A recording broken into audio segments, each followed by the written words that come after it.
Bismillahirrahmanirrahim.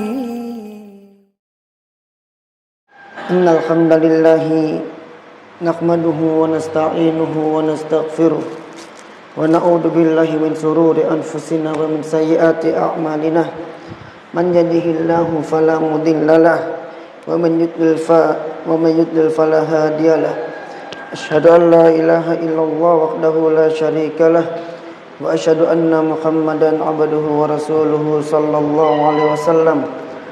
Ya ayyuhalladzina amanu taqullaha haqqa tuqatih wa la tamutunna illa wa antum muslimun. Ya ayyuhan nasu taqu rabbakumul ladzi khalaqakum min nafsin wahidah wa khalaqa minha zawjaha wa batha minhuma rijalan katsiran wa nisaa'a wattaqullaha alladzi tasaaluna bihi wal arham innallaha kana 'alaikum raqiba. Amma ba'du. Ma'asyiral muslimin rahimani wa rahimakumullah. Kita lanjutkan pembahasan kita hadis yang ke-10 dalam kitab Adabul Mufrad. Pada pertemuan yang lalu kita telah membahas tentang bahwasannya di antara bentuk kesolihan seorang anak itu adalah bersikap lemah lembut kepada kedua orang tuanya. Maka konsekuensi kebalikannya adalah di antara bentuk kedurhakaan seorang anak adalah dia bersikap kasar kepada kedua orang tuanya. Dan Allah mengatakan waqfid lahuma janahadzulli minar rahmah, dan rendahkanlah sayapmu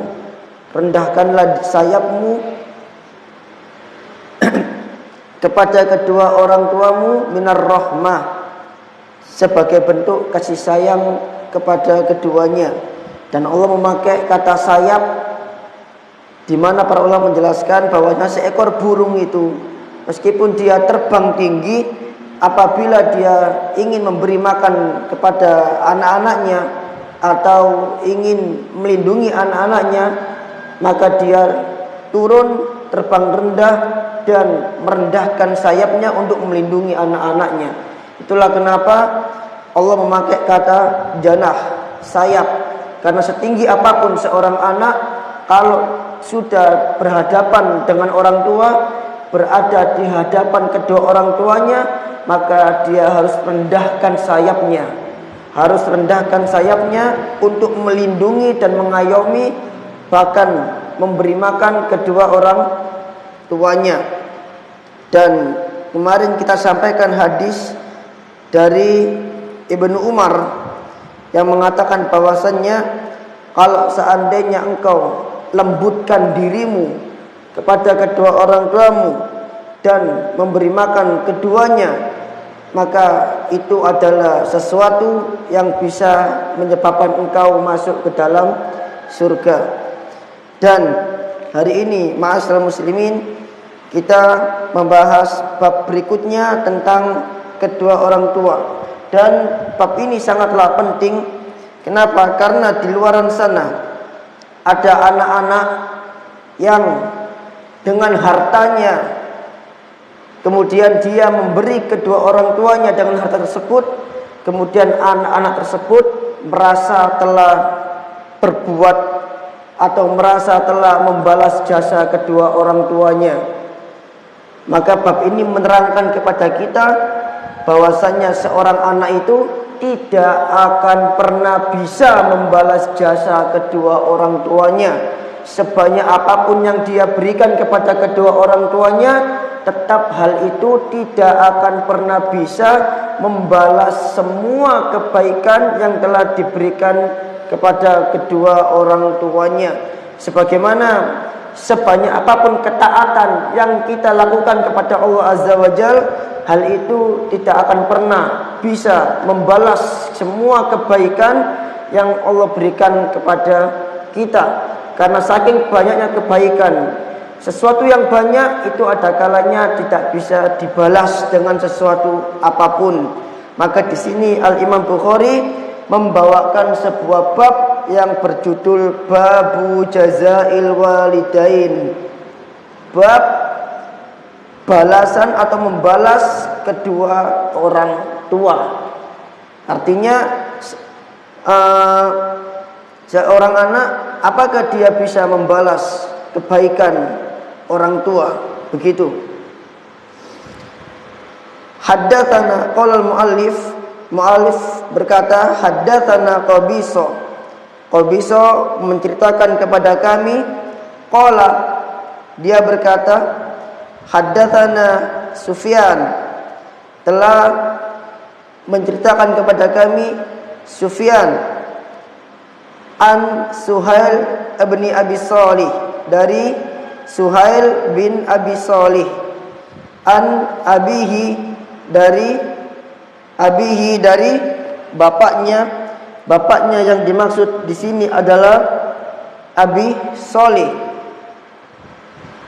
an Abi Hurairah radhiyallahu anhu, dari Abu Hurairah radhiyallahu anhu, anin Nabi sallallahu alaihi wasallam qala, dari Nabi sallallahu alaihi wasallam qala, beliau bersabda, la yajzi waladun walidahu, seorang anak tidak bisa membalas kebaikan orang tuanya. Artinya kebaikan yang dia lakukan itu sama sekali tidak bisa membalas semua kebaikan yang telah diberikan orang tuanya kepada dirinya. Tapi itu hanyalah sebuah usaha untuk menghargai kebaikan orang tuanya. Tapi untuk membalasnya itu sama sekali tidak bisa dihitung membalas kebaikan kedua orang tua kepada anak tersebut. Nabi sudah katakan, la yajzi waladun walidahu, seorang anak tidak bisa membalas kebaikan kedua orang tuanya. Kapan seorang anak bisa dikatakan membalas kebaikan kedua orang tuanya? Kapan? Kata Nabi, illa, kecuali an yajidahu mamlukan, anak tersebut mendapati kedua orang tuanya itu sebagai seorang budak. Fayashtariyahu, kemudian dia membeli kedua orang tuanya tersebut, fayu'tiqahu, dan memerdekakan kedua orang tuanya. Artinya apabila orang tuanya tersebut dia sebagai budak, kemudian anak tersebut membebaskan atau memerdekakan kedua orang tuanya tersebut, maka hal itu bisa dinamakan atau bisa dikatakan bahwa anak tersebut telah membalas jasa atau kebaikan kedua orang tuanya. Adapun selain cara ini, maka anak tersebut la yajzi waladun walidahu, enggak akan pernah bisa dikatakan membalas kebaikan orang tuanya. Hadis ini ma'asyiral muslimin diriwayatkan oleh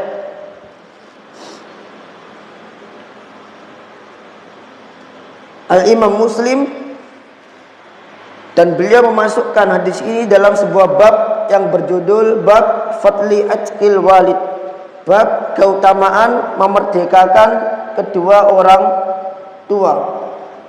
Kemudian Asy-Syaikh Abdul Aziz bin Abdullah Ar-Rajihi mengatakan tentang hadis ini. Beliau mengatakan demikian, fi hadzal hadis, pada hadis ini, fadlul itqi, ada keutamaan, ada faedah tentang keutamaan membebaskan budak.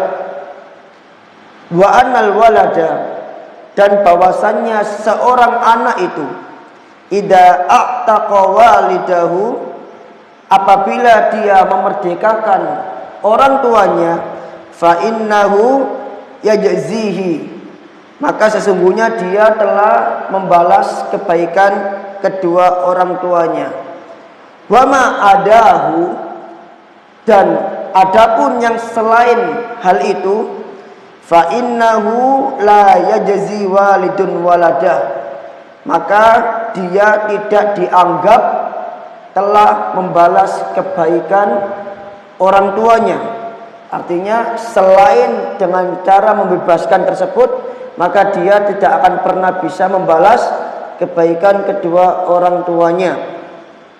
Li'annal fadlal walid ala waladihi adimun, karena keutamaan orang tua atas anak itu sangatlah agung. Fahuwa sababu fi wujudihi, yang mana orang tua merupakan sebab keberadaan anak tersebut.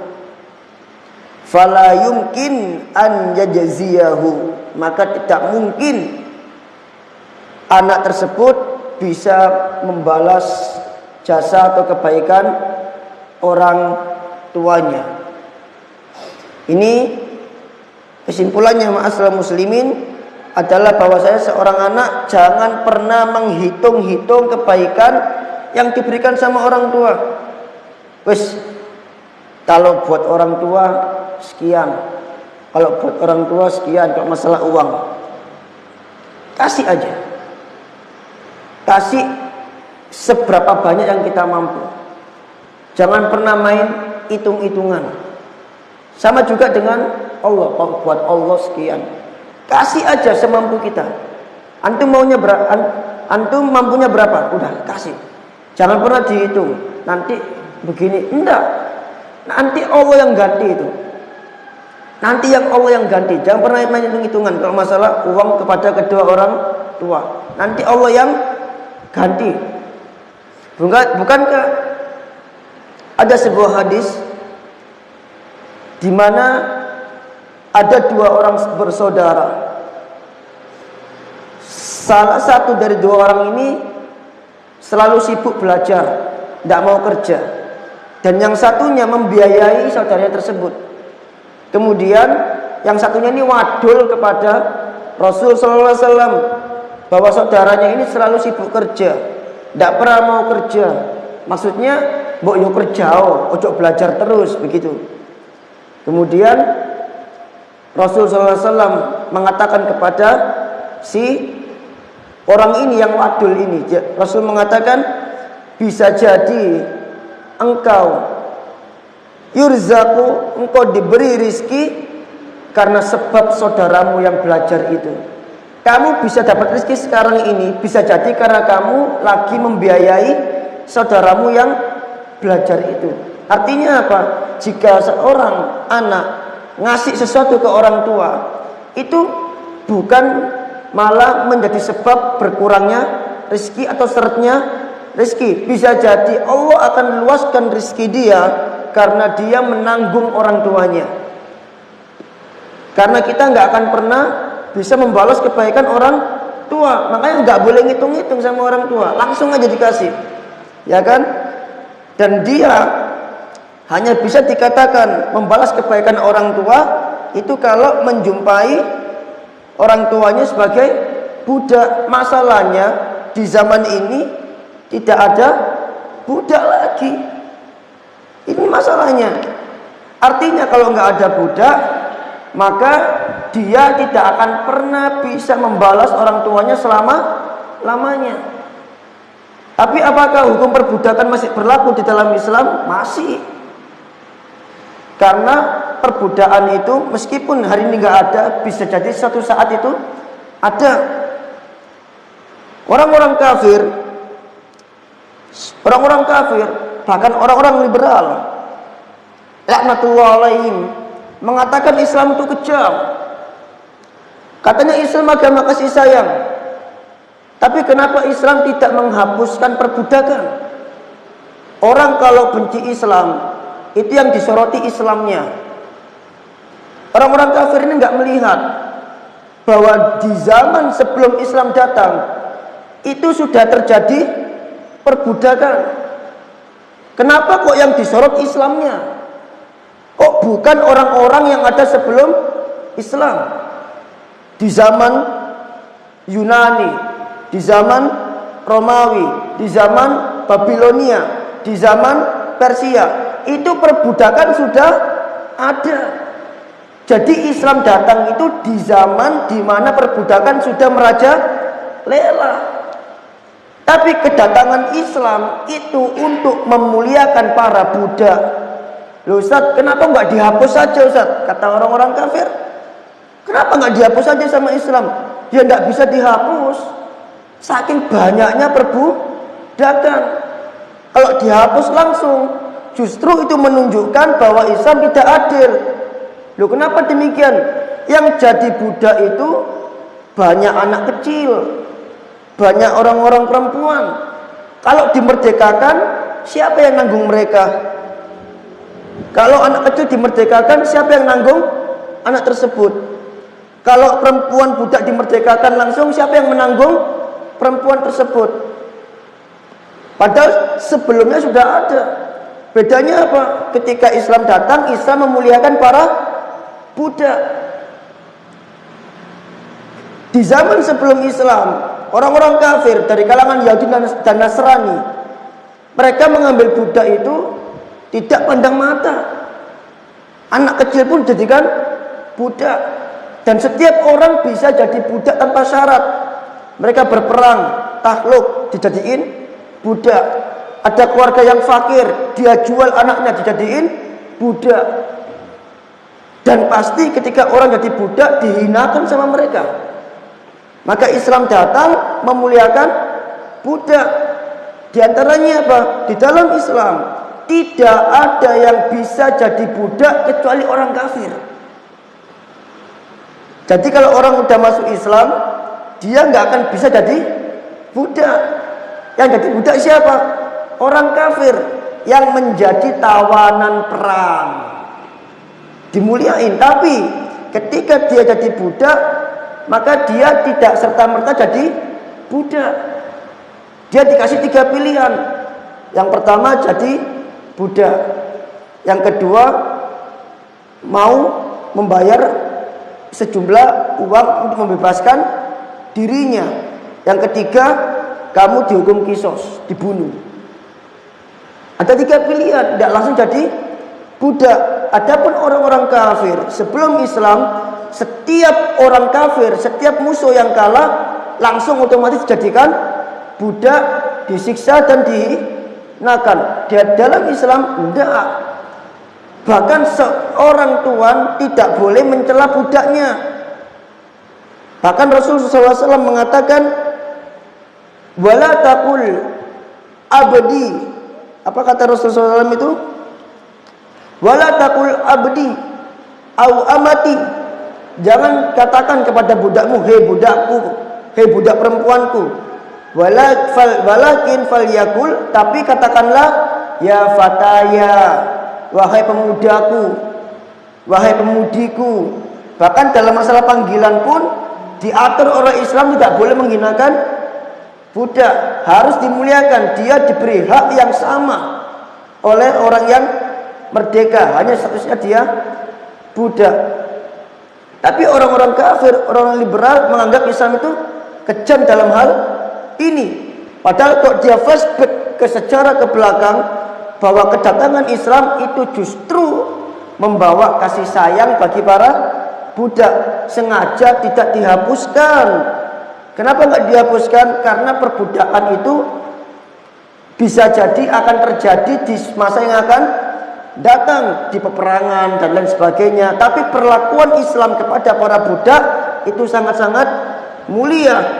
Ingat, invasi tentara ke Spanyol, ke negeri Andalusia yang dipimpin oleh Panglima Tariq bin Ziyad, masuk menguasai Spanyol.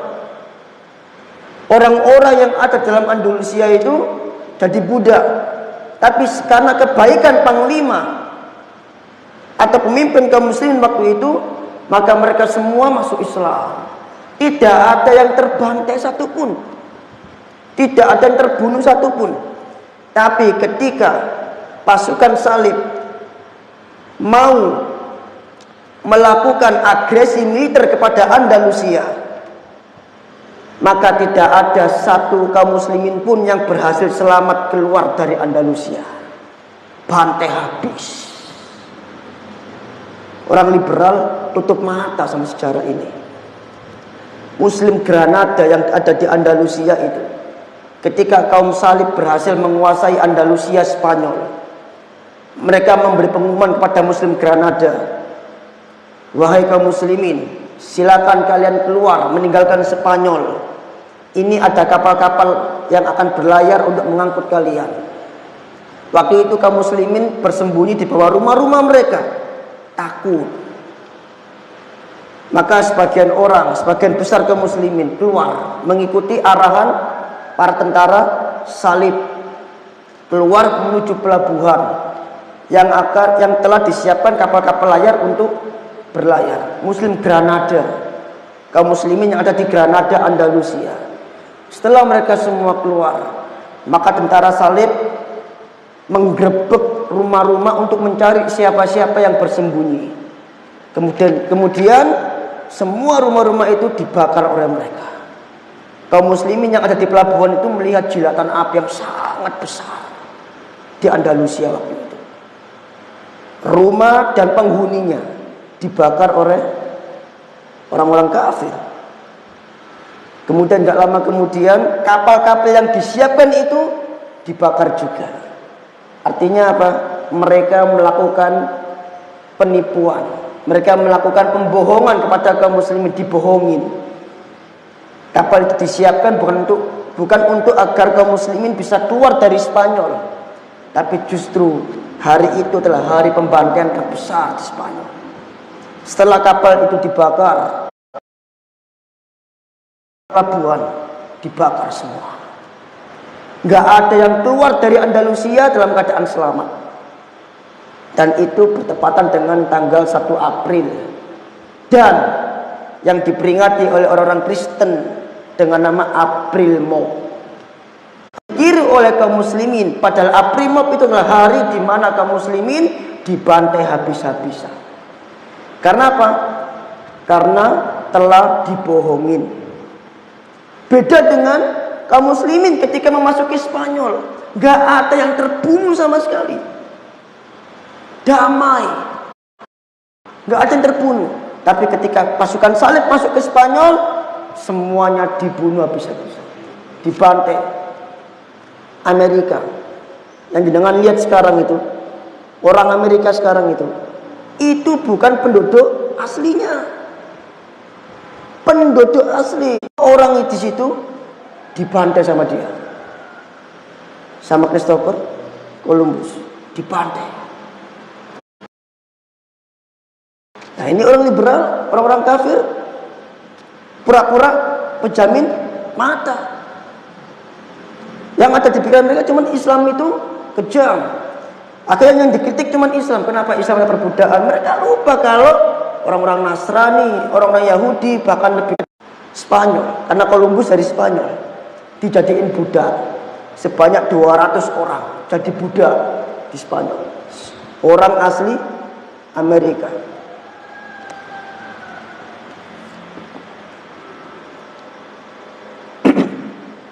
Jadi, ma'asyiral muslimin, ini bukan berarti Islam itu kejam, tapi justru ini menunjukkan Islam itu bawa kedamaian dan memuliakan budak. Dan waktu itu memang tidak bisa dihapuskan, karena budak itu adalah harta berharga bagi tuannya. Setiap orang yang punya banyak budak, maka dia menjadi orang yang sangat kaya. Tapi untuk membatasi, begini loh, kalau kamu punya budak, memperlakukannya itu harus begini. Dikasih batasan-batasan agar tidak bertindak sewena-wena. Intinya dari sini, ma'asyiral muslimin, bahwa seorang anak itu tidak akan mungkin membalas kebaikan kedua orang tuanya sebesar apapun yang dilakukan oleh anak itu. Bahkan ketika anak tersebut menggendong orang tuanya untuk haji pun, kita tahu waktu itu belum ada pesawat, tetap tidak bisa dikatakan membalas jasa kedua orang tuanya. Di hadis berikut ini, ma'asyiral muslimin, haddatsana Adam, telah menceritakan kepada kami Adam, qala berkata, haddatsana Syu'bah, telah menceritakan kepada kami Syu'bah, qala, dia berkata, haddatsana Sa'id bin Abi Burdah, telah menceritakan kepada kami Sa'id bin Abi Burdah, qala, dia berkata, sami'tu abi yuhadditsu, aku mendengar bapakku bercerita, menceritakan hadis. Maksudnya bapaknya Sa'id, yaitu Abi Burdah, annahu syahida bin Umar, bahwasanya Abi Burdah ini pernah melihat Ibnu Umar. Wa rajulun Yamani yatufu bil bait, dan seseorang yang berasal dari Yaman yang dia tawaf di Ka'bah. Hamala ummahu wara'a dhahri, dia gendong ibunya itu di belakang punggungnya. Jadi si Abu Burdah ini sama melihat Ibnu Umar, dan ada di samping Ibnu Umar itu seorang pemuda Yaman. Berarti dia dari Yaman ke Mekah. Berarti kemungkinan dari Yaman ke Mekah itu dia gendong ibunya, karena waktu itu nggak ada pesawat, nggak ada transportasi. Kemudian pemuda Yaman ini tawaf. Nah, ketika dia tawaf, yaqulu, dia sambil mengatakan, innilaha ba'iruhal mudillal. Innilaha ba'iruha al-mudillal. Sesungguhnya aku bagi ibuku itu laksana unta yang jinak, laksana unta yang nurut. In utirat rikabuha, jika kendaraannya itu lari, tunggangannya itu lari, lam utar, maka aku enggak lari. Artinya dia nurut kemanapun apa kata ibunya. Tsumma qala, kemudian orang ini berkata kepada Ibnu Umar, ya Ibnu Umar, wahai Ibnu Umar, aturani jazaituha, bagaimana menurutmu? Apakah aku sudah membalas jasa kebaikan orang tuaku? Kata Ibnu Umar apa? La, kamu belum membalas kebaikan kedua orang tuamu. Wala bizafratin wahidin, meskipun satu tarikan nafas orang tuamu pun belum kamu balas sedikit pun. Jadi dia gendong ibunya tawaf haji itu kan berat kan, Pak. Ada sa'i, ya kan? Ada tawaf. Belum lagi di Mina, dia gendong ibunya, panas-panas waktu itu. Mungkin nggak seperti sekarang ya Pak Slamet ya. Mekah dingin katanya, lantainya dingin. Lah kalau dulu kan pasir Pak. Dia gendong ibunya. Kalau malam kan dingin, malam dingin sekali, harus pakai selimut. Kalau kemarin di Arafah itu ada sekitar 300 jamaah Indonesia yang wafat. Saya baca berita itu karena konon katanya kelalaian dari petugas Kemenak, yang mana tidak memberi mereka makan, makannya terlambat, dan malamnya nggak ada selimut sehingga kedinginan. Nah ini dia gendong ibunya dalam situasi yang lebih parah daripada itu. Dan itu kata Ibnu Umar, dia belum bisa membalas kebaikan orang tuanya meskipun satu kali tarikan nafas. Meskipun satu kali tarikan nafas, tetap dia belum bisa membalas kebaikan orang tuanya. Nah kalau yang seperti ini aja dikatakan belum bisa membalas kebaikan kedua orang tuanya, bagaimana dengan kebaikan yang kita lakukan di bawahnya ini? Cuman ngasih duit, cuman bantu nyuci piring, ya apalagi itu, ya belum bisa dikatakan membalas. Orang ini gendong ibunya aja belum bisa dikatakan membalas, apalagi cuma sekedar nyuci piring. Tsumma tawafa Ibnu Umar, kemudian Ibnu Umar melakukan tawaf. Fa'atal maqam, dia mendatangi makom Ibrahim. Makom Ibrahim itu bukan makamnya Ibrahim, ya, bukan makamnya Nabi Ibrahim. Makom itu artinya bukan makam. Makom itu artinya tempat berdiri, dari kata koma yakumu, artinya berdiri. Makom itu isim makan dalam bahasa Arab, artinya tempat berdirinya Nabi Ibrahim. Salah kaprah masyarakat kita yang menganggap makom Ibrahim itu kuburannya Nabi Ibrahim. Bukan, dilus-lus. Bukan, itu telapak kakinya Nabi Ibrahim. Waktu itu Nabi Ibrahim itu bangun Ka'bah, berdirinya ya di situ. Maka dinamakan makom, bukan makam. Ini jeleknya bahasa Indonesia sebenarnya. Makom jadi makam itu gimana ceritanya ya? Makom itu tempat berdiri. Ya, makom tempat berdiri.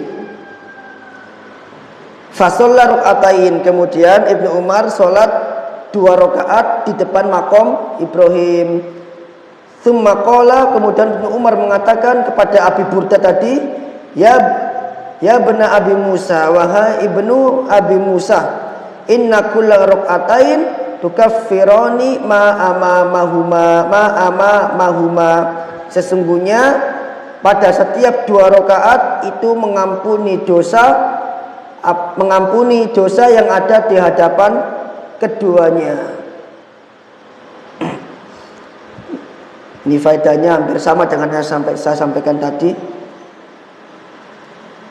Salat 2 rakaat mengampuni kedua dosa yang ada di hadapannya. Dosa apa ini, Pak? Dosa kecil, dosa besar? Dosa kecil. Ya. Kalau dosa besar bisa diampuni dengan cara bertaubat. Kecuali apa kemarin? Kecuali apa? Birrul walidain. Di mana birrul walidain kata para ulama bisa mengampuni dosa besar. Baik. Kita lanjutkan hadis terakhir. Langsung saya bacakan saja.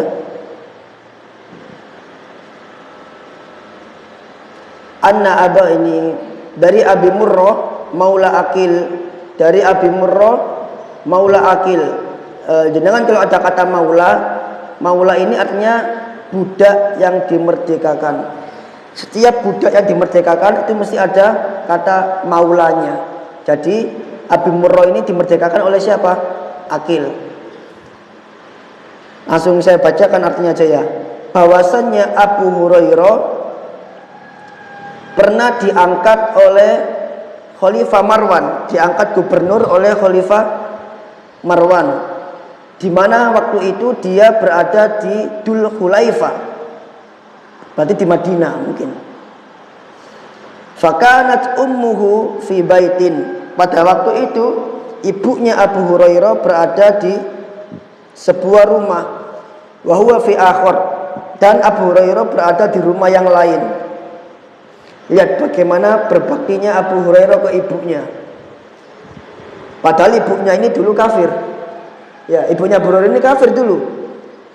Bahkan ketika Abu Hurairah ngajak ibunya masuk Islam, ibunya mengatakan sesuatu tentang Nabi SAW yang Abu Hurairah benci. Berarti ibunya mencela Nabi SAW. Sampai akhirnya Abu Hurairah wadul ngendiko kepada Nabi SAW bahwa ibunya ini tolong didoain agar masuk Islam. Maka Nabi mengatakan, Allahumma hdi ilal Islam. Ya Allah, tunjukkanlah dia kepada Islam. Maka dengan doa tersebut ibunya Abu Hurairah masuk Islam. Kadang hidayah itu datang bukan dengan cara dalil. Kadang hidayah itu datang bukan dengan cara mengajak, tapi kadang hidayah itu datang dengan cara doa. Kalau jenengan nggak bisa ngajak, kalau jenengan nggak bisa ngasih dalil, solusi terakhir didoain. Karena hidayah itu datang nggak mesti melalui dalil. Abu Hurairah nggak ngasih dalil ke ibunya kok. Bu, Islam itu gini, enggak. Didoain kok sama Nabi dia masuk Islam. Faida aroda an yakhruja, apabila Abu Hurairah mau keluar rumah, mau keluar menuju ke satu tempat, waqafa ala babiha, dia berdiri dulu di depan pintu ibunya, di depan pintu rumah ibunya. Apa yang dia katakan? Dia mengatakan apa? Assalamu alayki ya ammati, semoga kesejahteraan terlimpah atasmu wahai ibuku. Wa rahmatullahi wa barakatuh, rahmat Allah serta keberkahan dari Allah. Fatakulu, maka ibunya menjawab, wa alaikassalam ya bunai, dan semoga kesejahteraan juga terlimpah atasmu wahai anakku, wa rahmatullahi wa barakatuh, dan rahmat Allah dan keberkahan Allah. Fayaqul, maka Abu Hurairah membalas ucapan ibunya tersebut, rahimakillahu kama rabbaitini. Ini salah ini harokatnya. Kama rabbayatni saghira. Semoga Allah menyayangimu wahai ibuku sebagaimana engkau rabbayatni, dahulu mengasuh aku, menyayangiku di waktu kecil. Padahal ibunya dulu kafir. Maka ibunya mengatakan, rahimakallah, semoga Allah juga menyayangimu wahai Abu Hurairah, kama barartani kabiron, sebagaimana engkau telah menyayangiku di waktu senja, di waktu tua. Summa idza arada an yadkhula sana'a mithlahu. Kemudian apabila Abu Hurairah mau masuk rumah, dia juga melakukan hal yang semisal, minta izin dulu. Jadi kalau sopan santun kita berarti salim, Pak. Mau keluar rumah salim orang tua, masuk rumah salim sama orang tua. Mau keluar rumah salam pamit ke orang tua, salam ke orang tua. Mau keluar rumah salim pamit ke orang tua. Jangan kata orang Jawa itu seluman-selumun selamat. Jangan begini pamitnya, Mi, aku keluar dulu ya. Jangan. Datang, pegang tangannya, cium, minta izin. Saya dulu pernah ditegur sama ayah saya waktu SMA dulu. Ayah saya pernah bilang begini, kamu kalau mau pergi-pergi pamit. Terus ayah saya ngasih tahu begini, kenapa kok kamu harus pamit? Karena ketika kamu pamit, itu kamu didoain sama orang tua kamu. Ketika kamu pamit, itu kamu didoain sama orang tua kamu.